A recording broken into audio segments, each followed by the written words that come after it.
সা হরফটা অত্যন্ত সহজ। সার মাখরাজ হলো জিহ্বার আগা সানায়া উল্যার আগার সাথে লাগিয়ে, জিহ্বার আগা সানায়া উল্যার আগার সাথে লাগিয়ে।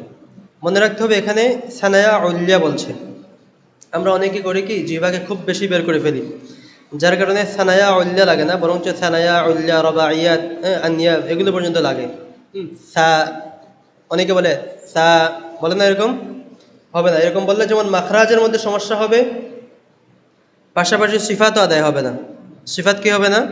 আদায় হবে না। আপনি যখন খুব বেশি জিহ্বা বের করবেন তখন সার মধ্যে প্রথম সিফাত হচ্ছে হামস হওয়া। হামস হবে না, বাতাস চালু হবে না, বাতাস বের হওয়ার রাস্তাই তো পাবে না। 2 নম্বর সিফাত হচ্ছে রখাওয়া, আওয়াজ চালু হওয়া, আওয়াজও চালু হবে না। এই জন্য মাখরাজের মধ্যে লাগাইতে হবে। মাখরাজের সমস্যা হবে, সিফাতের সমস্যা হবে। মাখরাজ হলো সানায়া উল্যার আগার সাথে জিহ্বাকে লাগাবেন, শুধুমাত্র 2 দাঁতের আগা।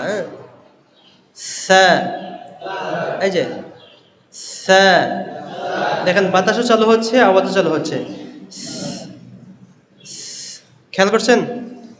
সা, এই যে সা, সা, সা। খুব বেশি জিহ্বা বের করবেন না, সা এরকম না। আয়না দেখে দেখে মিলান আমার সাথে। সা, সা, মিসকাল যাররাহ, আওয়াজ তো চালু হয় না, রখাওয়া। মিসকাল যাররাহ, আবার বলেন মিসকাল যাররাহ, যাররাহ। أثقالها، أثقالها. ساسيس، ساسيس. 8 أزواج.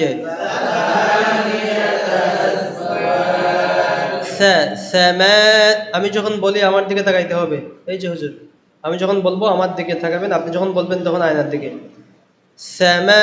ثمانية أزواج.